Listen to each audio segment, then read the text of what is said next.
ሰላም እንደምን ሰነበታችሁ ውድ የንፍታሌም ሚዲያ ቤተሰቦቻችን። እነሆ የሰሞነ ሕማማት ሳምንትን እያሳለፍን እንገኛለን። ይህንንም በማስመልከት በዲያቆን ሄኖክ ኃይሌ ከተጻፈው ሕማማት ከተሰኘው መጽሐፍ ላይ የማይሞተው ሞተ በሚል ርዕስ የተጻፈውን ጽሑፍ ወደ እናንተ እናደርሳለን። አብራችሁን እንድቆዩ ግብዣችን ነው። የማይሞተው ሞተ ተፈጸመ። አባት ሆይ አደራ።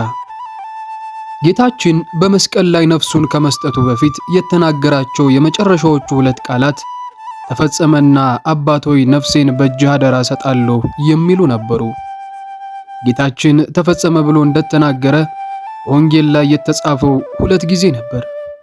የመጀመሪያው ቤተክርስቲያናችን በዳግማይ ትንሣኤ ዕለት የምትዘምረው ግብረ ዘወሀብከኒ ፈጸምኩ፣ አባት ሆይ ላደርገው የሰጠኸኝን ሥራ ፈጽሜ በምድር አከበርኩህ በማለት የተናገረው ሲሆን በዚህ ንግግሩ ተፈጸመ ያለው ዞሮ ማስተማሩንና እስከዚያች ዕለት ድረስ ያደረጋቸውን ሥራዎች ሁሉ መፈጸሙን ለመግለጥ ነበር። በዕለተ ዓርብ በመስቀል ላይ ተፈጸመ ብሎ መናገሩ ግን እጅግ ብዙ ትርጉም ያለው ቃል ነው። ተፈጸመ ሲል በነቢያት ስለ እኔ የተነገረው ትንቢት የተመሰለው ምሳሌ የተቆጠረው ሱባኤ ሁሉ ተፈጸመ። የሰው ልጅ በዲያብሎስ አገዛዝ በጨለማ ስልጣን በሞት ጥላ ተይዞ በአጋንንት ወጥመድ ታስሮ የሚኖርበት የፍዳ ዘመን ተፈጸመ። በእግዚአብሔርና በሰው በመላእክትና በሰው በሰማይና በምድር በነፍስና በሥጋ መካከል ነግሶ የነበረው ጥል ተፈጸመ። ጽድቅ እንደ መርገም ጨርቅ የሚሆንበት፣ በጎ እየሰሩ ወደ ሲኦል የሚወርዱበት፣ በትእዛዛት የተጻፈው የሚቃወም የዕዳ ጽሕፈት በሰው ልጅ ላይ የሚሰለጥንበት ዘመን ተፈጸመ።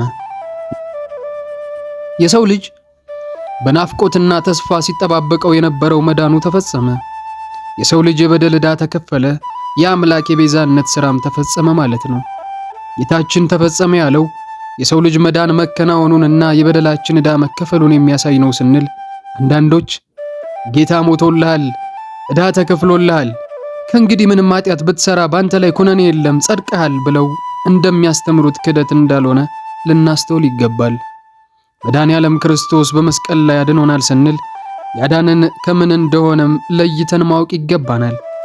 ጌታችን በመስቀል ላይ ሞቶ በአዳም በደል ምክንያት በሰው ልጅ ላይ ይመጣ ከነበረው የባህሪ መጎሳቆል፣ ኃጢአት መሰልጠን፣ የዲያብሎስ መግነንና የሞት ጥላ ሁሉ በመስቀሉ አድኖ ነፃ አውጥቶናል። የአዳም ልጆች በመሆናችን በቀደመው ዘመን በተፈረደብን ፍርድ የተነሳ በነፍሳችን ላይ ይመጣ የነበረው ፍዳ ሁሉ በመስቀል ላይ ተፈጽሟል። በዚህ ማዳን ያመኑ ሁሉ የዘላለምን ሕይወት የሚያወርሰውን የመዳን መንገድ ይጀምራሉ እንጂ በመስቀል ላይ በሆነው ነገር ሁሉ ተፈጽሞልናል ብለው አይቆሙም። ሐዋርያው የየራሳችሁን መዳን በፍርሃትና በመንቀጥቀጥ ፈጽሙ እንዳለው እያንዳንዱ ሰው ክርስቶስ ያዳነውን ማዳን ከማመን ጀምሮ ምስጢራተ ቤተ ክርስቲያንን በመፈጸም ከኃጢአት በመራቅ በንስሐ በመመለስና በሥጋው ደሙ በመታተም በመስቀሉ የተደረገለትን ከሲኦል ባርነት የማውጣት ማዳን ከግብ ሊያደርሰው ይገባል። እግዚአብሔር እስራኤላውያንን በበጉ ደም ከግብፅ ባርነት ነፃ ወጣቸው እንጂ በፋሲካው በግ ደም ወደ ተስፋይቱ ምድር አላስገባቸውም። ከግብፅ ከወጡ በኋላ ባደረጉት ነገር ወደ ተስፋይቱ ምድር መግባትና ለመግባታቸው ተወስኖ ጥቂቶች ገብተው ብዙዎች ቀርተዋል። ፋሲካችን ክርስቶስ በመስቀል ላይ ደሙን አፍስሶ ከሲኦል ባርነት ነፃ አደረገን እንጂ መንግሥተ ሰማያት አላስገባንም። ከሲኦል ባርነት ነፃ ከወጣን በኋላ የምናደርገው ነገር ወደ መንግሥቱ መግባት አለመግባታችንን ይወስነዋል።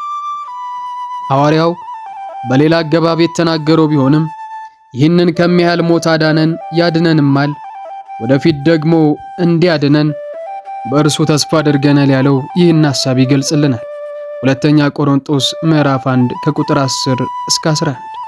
መድኃኔዓለም ክርስቶስ በመስቀሉ አድኖናል። በሕይወተ ሥጋ ሳለንም በቸርነቱ ያድነናል። ወደ መንግሥተ ሰማያት እንድንገባም እንደምንድን ተስፋ እናደርጋለን። ከዚያ በላይ ግን ምድር ላይ ቁጭ ብለን ኃጢአትና ጽድቅ እያፈራረቅን እየሰራን ጸድቅ ያለው ብለን እንድንናገር ከመጽሐፍ ቅዱስ የተማርነው የትሕትና ሕይወት አይፈቅድልንም። ክብር ይግባውና መድኃኔዓለም ክርስቶስም እኛ የፈለግነውን ኃጢአት እንድንሰራ ሂሳብ ዘግቶ የሄደ ይመስል ተከፍሎልሃል እያልንም አንዘብትም። ጌታችን በመስቀል ላይ የተናገረው የመጀመሪያውና የመጨረሻው ቃል አባት ሆይ በማለት የሚጀምር ሲሆን አባት ሆይ በማለቱ የባህሪ አምላክነቱን፣ አምላኬ አምላኬ በማለቱ ደግሞ ሰውነቱን አስረድቷል። ምናልባት እንዲሁ ለሚመለከተው ሰው አባት ሆይ ማለቱ ብቻ እንዴት አምላክነቱን ሊያስረዳ ይችላል? እኛም አባታችን ሆይ ብለን መጸለያችን አምላክ ያሰኘን ይሆን? እኛ የእግዚአብሔር ልጆች መባላችን ከኢየሱስ ክርስቶስ የእግዚአብሔር ልጅነት በምን ይለያል? የሚሉ ጥያቄዎችን ሊያጭር ይችላል። በመጀመሪያ ልናስተውሎ የሚገባው ቁም ነገር በአዲስ ኪዳን እግዚአብሔርን በነጠላ አባቴ ብሎ እንደጠራ የተጻፈለት ኢየሱስ ክርስቶስ ብቻ መሆኑ ነው። የሰው ልጅ ደግሞ እግዚአብሔርን እንደ አባትነቱ ሲጠሩ በጋራ አባታችን ብለው ነው። ጌታችን ይህንን ለይቶ ሲናገር ወደ አባቴና ወደ አባታችሁ አድርጋለሁ ያለ ሲሆን የእርሱ የእግዚአብሔር የባህሪ ልጅነት ከኛ የእግዚአብሔር የጸጋ ልጅነት የተለየ ስለሆነ እንጂ አንድ ቢሆን ኖሮ ወደ አባታችን ብሎ በተናገረ ነበር። ስለዚህ በአዲስ ኪዳን በተደጋጋሚ ለኛ አባታችሁ ለራሱ ደግሞ አባቴ እያለ ለይቶ ተናግሯል። ኢየሱስ ክርስቶስ የእግዚአብሔር የባህሪ ልጅ ነው ማለት እግዚአብሔር ነው ማለት ነው። የሰው የባህሪ ልጁ ሰው እንደሆነ የእንስሳም የባህሪ ልጁ እንስሳ እንደሆነ እግዚአብሔርም የባህሪ ልጁ እግዚአብሔር ነው። ከብርሃን የተገኘ ብርሃን፣ ከእውነተኛ አምላክ የተገኘ እውነተኛ አምላክ፣ የተወለደ እንጂ ያልተፈጠረ የምንለውም ስለዚህ ነው። እግዚአብሔር አባቴ ነው ብሎ በነጠላው መናገር እግዚአብሔር ነኝ ማለት እንደሆነ መጽሐፍ አዋቂዎቹ አይሁድ እንኳን በሚገባ ይገነዘቡ ነበር። ነገር ግን ራሱን ከእግዚአብሔር ጋር አስተካክሎ እግዚአብሔር አባቴ ነው ስላለ ስለዚህ አይሁድ ሊገድሉት አብዝተው ይፈልጉት ነበር የሚለው ቃል ይህንን የሚያስረዳ ነው። ጌታችን አባት ሆይ ብሎ በመስቀል ላይ 2 ጊዜ መናገሩ የተሰቀለው የእግዚአብሔር ልጅ መሆኑን እስከ መጨረሻይቱ ሰዓት ድረስ ለማስረዳት ነበር። አባት ሆይ ነፍሴን በእጅህ አደራ ሰጣለሁ የሚለው ንግግር በ3ኛው ክፍለ ዘመን ተነስተው የነበሩትን የሰባሊዮስ ተከታዮች ክህደት የሚያፈርስ ቃል ነው። ሰባሊዮሳውያን ክብር ይግባውና አንዱ እግዚአብሔር በ3 ዘመናት በ3 አይነት መንገዶች ሞድስ ኦፍ አስፔክትስ እንደተገለጠ የሚያስተምሩ ሲሆን በብሉይ ኪዳን አብ ሆኖ የተገለጠው በአዲስ ኪዳን ራሱ እንደ ወልድ ተገልጦ ተሰቀለ የሚሉ ሲሆን ከጰራቅሊጦስ በኋላ ደግሞ መንፈስ ቅዱስ ሆኖ መጣ ይላሉ። ሰባሊዮሳውያን ምስጢረ ሥላሴን የማይቀበሉ ሲሆን አንዱ እግዚአብሔር በ3 አይነት መንገዶች ተገለጠ በማለታቸውም በዕለተ ዓርብ ሕማምና የመስቀል ላይ ሞትን የተቀበለው እግዚአብሔር አብ ራሱ ነው የሚል የሕማመ አብ ፓርቲፓሽን ክህደትን ያስተምራሉ። ጌታችን በመስቀል ላይ አባት ሆይ ነፍሴን በእጅህ አደራ ሰጣለሁ በማለት የተናገረው ቃል ግን የተሰቀለው እግዚአብሔር ወልድ መሆኑን፣ እግዚአብሔር አብና ወልድ በአካል የተለያዩ መሆናቸውን፣ መስቀል ላይ የተሰቀለው ወልድም አብን ነፍሴን ተቀበል ብሎ የሚያናግር እንጂ ራሱ አብ አለመሆኑን በግልጽ ያስረዳል። ከዚህ ባሻገር ጌታችን በመስቀል ላይ ነፍሴን ብሎ መናገሩ 381 ዓመተ ምህረት በቁስጥንጥንያ የተወገዘው ቃል ሥጋ በሆነ ጊዜ ክርስቶስ ሕያዊት ነፍስ ራሽናል ሶል በመለኮቱ ተተክታለች። ቃል ሥጋ ሲሆን ሥጋ ደመ ነፍስ እንጂ ሕያዊት ነፍስ አልነበረውም። ቃል ሥጋ ነሳ እንጂ ነፍስ አልነሳም የሚለውን የአቡሊናሪዮስን ክህደት ዋጋ የሚያሳጣ ነው። እንደ አቡሊናሪዮስ አባባል ክርስቶስ ሕያዊት ነፍስ ባትኖሮ ኖሮ በእርሷ ምትክ መለኮቱ የተተካ ቢሆን ኖሮ ነፍሴን አደራ ሰጣለሁ ሊል አይችልም ነበር። ደማዊት ነፍስንም አደራ ሊሰጥ አይችልም። ቅዱስ አባ ጊዮርጊስም ስለ አቡሊናሪዮስ በጻፈበት አንቀጽ አቡሊናሪዮስ ሆይ ነፍሴን በፈቃዴ ሰጣለሁ እያለ እንዴት ነፍስ የለውም ይባላል? ሁለተኛም ነፍሱን ስለ ወዳጆቹ አሳልፎ ከመስጠት የሚበልጥ ፍቅር የለውም። ነፍሴ እስከ ሞት ተከዘች፣ ነፍሴን አደራ ሰጣለሁ እያለ እንዴት ነፍስ የለውም ትላለህ? ዳግመኛም ተፈጸመ አለ። ራሱንም ማዘን ብሎ ነፍሱ ወጣች ይላል። ነፍስ ከሌለው መሞቱ እንደምን ይሆናል? ያለ ነፍስ ከሥጋ መለየት ሞት የለምን? ይለዋል። ጌታችን ከዚህ በኋላ በታላቅ ድምፅ ጮሆ ራሱንም ማዘን ብሎ ነፍሱን ተወ። ጌታችን ለ3 ዓመታት ዞሮ ሲያስተምር አሰምቶ ከመናገሩ በቀር ቃል የሌለበት ጮህትና ጮሆ አያውቅም ነበር። አይከራከርም፣ አይጮህምም። ድምፁም በአደባባይ የሚሰማ የለም። ፍርድን ድል ለመንሳት እስኪወጣ የተቀጠቀጠ ሸንበቆን አይሰብርም። የሚጤስን የጧፍ ከርም አያጠፋም። አሕዛብም በስሙ ተስፋ ያደርጋሉ ተብሎ ስለ እርሱ ተጽፏል። በጭምትነት የሚናገረው ክርስቶስ ነፍሱን አሳልፎ ከመስጠቱ በፊት ግን በታላቅ ድምፅ ጮኸ። ሌሎች ሰዎች ሲሞቱ እንደሚያደርጉት በጣር እያቃሰተና የመጨረሻይቱን እቅት አሰምቶ አልሞተም።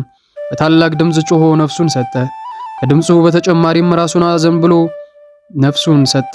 የተሰቀሉ ሰዎች ራሳቸውን የሚያዘነብሉት ነፍሳቸው ስትወጣና ራሳቸውን ማዘዝ የማይችሉበት ጊዜ ላይ ነው። ጌታችን ግን ነፍሱ ስትወጣ ራሱን አላዘነበለም። ራሱን አዘንብሎ ነፍሱ እንድትወጣ አደረገ እንጂ። ኦርቶዶክሳውያን አባቶች ይህንን የጌታችንን ታላቅ ጩኸትና ራሱን ማዘንበሉን እንደዋዛ አላለፉትም። ቅዱስ ዮሐንስ አፈወርቅ በተለምዶ አንድ ሰው ነፍሱ የምትወጣው ራሱን ካዘነበለ በኋላ አይደለም፣ ነፍሱ ከወጣች በኋላ ግን ራሱን ያዘነብላል። በመስቀል ላይ የሆነው ግን በተቃራኒው ነው። ክርስቶስ ራሱን ያዘነበለው ከሞተ በኋላ አይደለም፣ ራሱን ካዘነበለ በኋላ ሞተ እንጂ። እነዚህን ዝርዝር ነገሮች በመጽሐፉ ወንጌላዊ ክርስቶስ የሁሉ ጌታ መሆኑን አመለከተ ይላል። ጌታችን መጮሁና ነፍሱን መስጠቱ በስልጣኑ መሞቱን የሚያሳይ ነው። እኔ በፈቃድ ያኖራታለሁ እንጂ ከኔ ማንም አይወስዳትም፣ ላኖራት ስልጣን አለኝ፣ ደግሞም ላነሳት ስልጣን አለኝ በማለት እንደተናገረው ጌታችን ነፍሱን ከስጋው የለየው በገዛ ስልጣኑ ነበር። ጌታችን ለእግዚአብሔር አብ እንኳን ነፍሴን በእጅ አደራ ሰጣለሁ አለ እንጂ እንደ ኤልያስና እንደ ዮናስ ነፍሴን ውሰድ አላለም። የሰው ልጆች የምንሞተው ነፍሳችን ከኛ ተወስዳ ነው። መድኃኔዓለም ግን የሞተው ነፍሱን ሰጥቶ ነው። እግዚአብሔር በወደደው ሰዓት የሰውን ነፍስ ይወስዳል እንጂ ሰው ነፍሱን የመስጠት ስልጣን የለውም። በጣር ተይዘው ነፍሳቸው አልወጣ ብላ እየተጨነቁ ሞታቸውን እየናፈቁ የምናያቸው ሰዎች በፈለገው ሰዓት ነፍሱን ከስጋው የመለየት ስልጣን እንደሌለው ያሳያሉ። ራሱን ለመግደል የሞከረ ሰው እንኳን ፈጣሪ ነፍሱን ትረፊ ካላት በፈለገው ሰዓት መሞት እንደማይቻለው የይሁዳ አሟሟት ማሳያ ነው። ነገሩን አልን እንጂ እኛ የሰው ልጆች እንኳን በፈለግነው ሰዓት መሞት ቀርቶ አይናችንን ጨፍነን ሳንጠባበቅ በፈለግነው ሰዓት መተኛት እንኳን አንችልም። ቅዱስ አውግስጢኖስ እንዲህ ይላል፣ ኢየሱስ በፈለገው ሰዓት እንደሞተው በፈለገው ሰዓት ለመተኛት እንኳን የሚችል ማን ነው? ኢየሱስ ፈቅዶ ስጋውን ከነፍሱ ላይ እንደለየ ልብሱን በፈለገው ቅጽበት ማውለቅ እንኳን የሚችል ማን ነው? አውሳቢዮስ ዘቂሳርያም ሞት የክርስቶስን ነፍስ ለመውሰድ ስልጣን እንዳልነበረው ሲገልጽ ከበስተበኋላው ሆኖ ወደ እርሱ ለመምጣት ሲፈራ የነበረውን ሞት እስኪመጣ ድረስ አልጠበቀውም። በኋላውም ወደ ራሱ አመጣውና እንዳያመልጠው ከእግሮቹ በታች ጣለው። ዘላለማዊውን የሞት ደጅ ሰባብሮም ወደ ሕይወት መመላለሻ መንገድን ሰራበት።